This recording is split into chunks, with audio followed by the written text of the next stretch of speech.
Ecuador vive una nueva crisis social. El paro nacional indefinido, que se inició el 13 de junio, se ha recrudecido con manifestaciones contra el gobierno del presidente Guillermo Lasso, lideradas por la Confederación de Nacionalidades Indígenas del Ecuador, la CONAIE. Mientras se cierne sobre muchos centros urbanos la amenaza del desabastecimiento, las protestas se han tornado violentas. Los enfrentamientos entre la policía y los manifestantes han dejado varios muertos. En estos días, los ecuatorianos han visto ataques de edificios públicos como la Fiscalía, la militarización de zonas públicas y choques entre gente a favor y en contra de las marchas. Por su parte, el gobierno ha decretado un estado de excepción. En este video te contamos las 3 claves de la crisis que sacude al país. Estas protestas fueron inicialmente convocadas por la CONAIE, un poderoso grupo que aglutina a nacionalidades indígenas en Ecuador. Fue creado en 1986 y desde entonces ha demostrado tener una gran capacidad de movilización social. De hecho, ha protagonizado varios alzamientos en el país que, en alianzas con otros sectores populares y militares, han derrocado presidentes. Pero con el paso de los días, más grupos se han ido sumando a la convocatoria de la CONAIE y se ha visto en las calles a otros sectores como estudiantes, maestros, transportistas y sindicatos, que están de acuerdo con las demandas del grupo indígena por la mejora de las condiciones de vida en el país, que atraviesa una grave crisis económica que ha provocado un repunte de la pobreza y ha dejado una gran deuda social.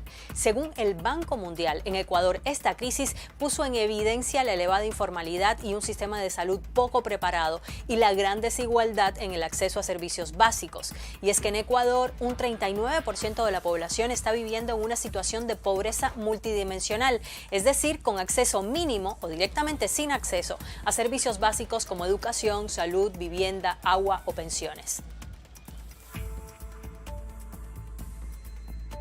Uno de los principales reclamos de los manifestantes es el control de precios del combustible. Como en muchos países del mundo, en Ecuador también el costo de estos productos ha aumentado considerablemente desde 2020, impulsados principalmente por los estragos de la pandemia y la guerra en Ucrania. El precio del diésel casi se duplicó, de $1 a 1.90 por galón, y la gasolina aumentó de 1.75 a 2.55 dólares. Y este aumento del precio del combustible ha encarecido considerablemente el costo de la vida. Precisamente el control de estos precios encabeza la lista de 10 puntos que ha exigido la CONAIE al gobierno de Ecuador, además de otros pedidos como alivio de deudas para los más pobres, precios justos en el campo para productos como la leche, el arroz o el banano, más empleo y control de precios y más presupuestos para educación y salud para hacer frente al desabastecimiento de hospitales por falta de medicinas y personal.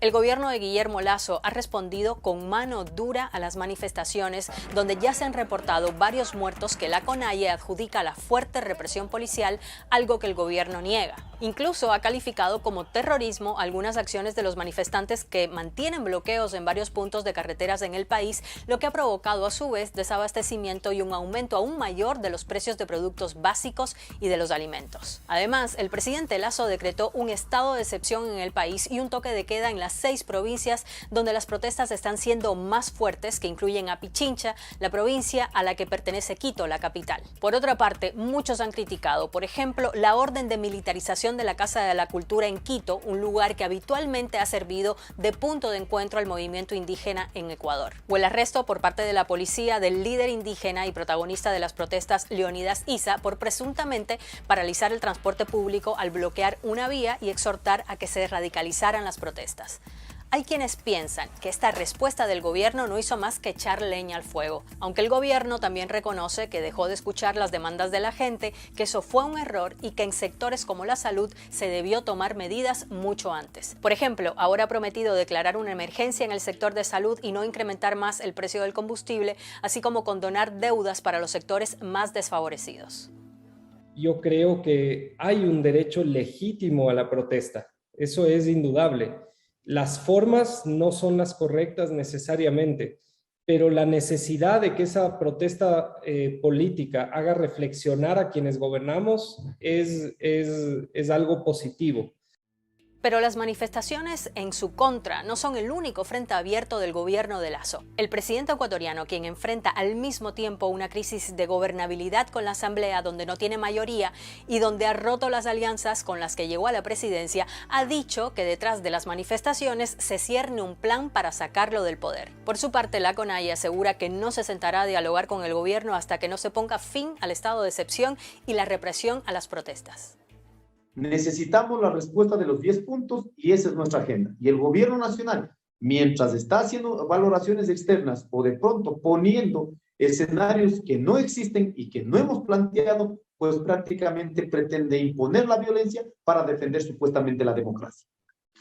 Pero las movilizaciones y sobre todo la violencia y la destrucción que han generado en varias ciudades del país también han sido rechazadas por una parte de la población que, en contramarcha, ha salido a las calles en rechazo a la violencia y por la paz en el país. Y muchos siguen a la espera de que el diálogo encuentre el camino para destrabar la crisis en la que está sumido el Ecuador.